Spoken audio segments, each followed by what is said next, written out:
Did you guys hear the? This is off on a tangent, but I just read it earlier. The story of ODB making honey with Mariah. That shit was amazing. No, but I'm sure it's probably the best story I've ever heard. It was amazing. And is there footage of this? Did you hear it? No. Only me and Parks? All right, no, I'm gonna find it. Nope. Hold up. That was funny. They need a video of them in the studio making that record. Any story I've heard of she wasn't ODB there. doing anything. That's true. hilarious. Here we go.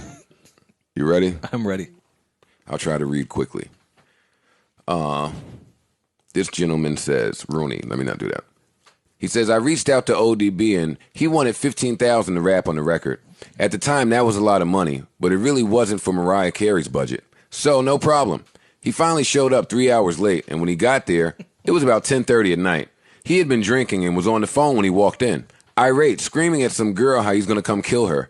He's going to kick her ass, and then whispering, I love you. Then screaming again. This went on for an hour. No judgment here. He finally came out and was like, yo, pardon me, this bitch is driving me crazy. I need some Moet and some Newports before we get into this record. I said... I want to stop at him, say, pardon me, everyone. As like a nice gesture. This bitch is wildin'.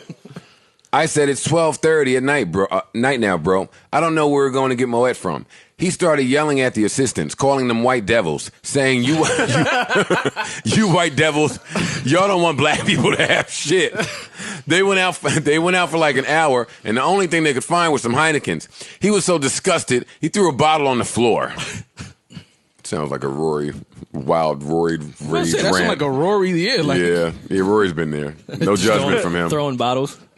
At this point, Mariah had been calling every hour and an hour, wanting to hear something over the phone. Tommy was pissed because Mariah was keeping him up, so he finally got on the phone with ODB, and after that, finally we started to record. He said one line, me and Mariah, go back like babies and pacifiers, then paused, said, yo, I need to take a break, and then went to sleep for 45 minutes. He woke up and was like, yo, let me hear what I did so far.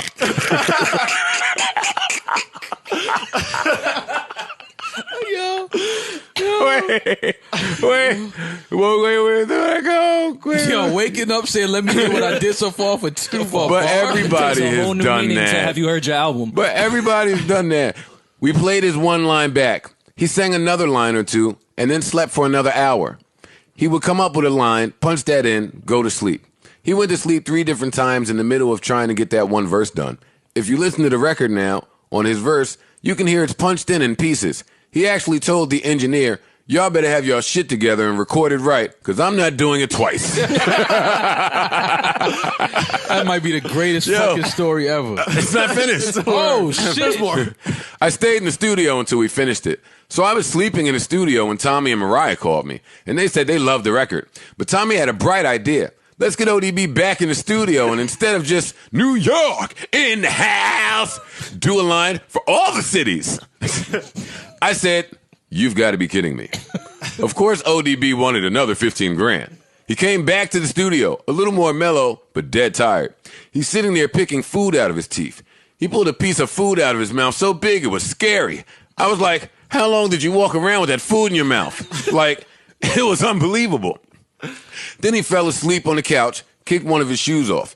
His foot smelled so bad, we had to let him sleep and leave the control room. Eventually, we got the other parts done, and that was that. And I thought the story was over. There's more.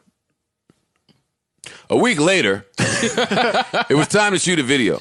We reached out to him, and he wanted another 15 grand. Sounds about right. No problem. So I sent a car to his house, and he drank every friggin' thing in the limo. Showed up at Ride Playland in New York and went to his trailer. I asked him, do you need the stylist to buy clothes for you? He said, nah, this is hip-hop. I'm just rocking some jeans and Timbs. Right. That day he was in the trailer, in and out of consciousness, when I said, we're getting ready to do a scene. He said, I don't got no clothes. How am I going to do a video if I ain't got nothing to wear? I started screaming at him.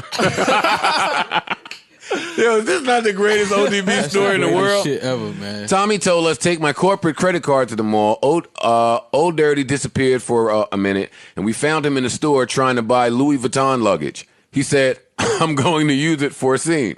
The luggage. Yeah. That luggage never made it. He came back on the set with all these bags of Tommy Hilfiger clothes and Timberlands. It was finally time for him to do the scene, and I promise you, he put on a pair of jeans and Timbs and said, I'm not going to wear a shirt. I don't need clothes. I wanted to shoot him.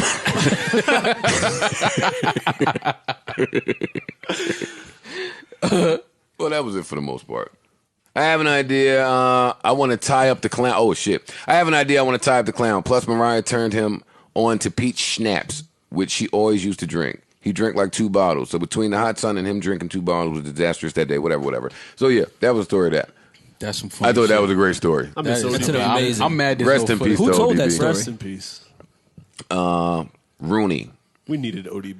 The And world that's needed from ODB. Billboard. I took that from Billboard. That was That's a great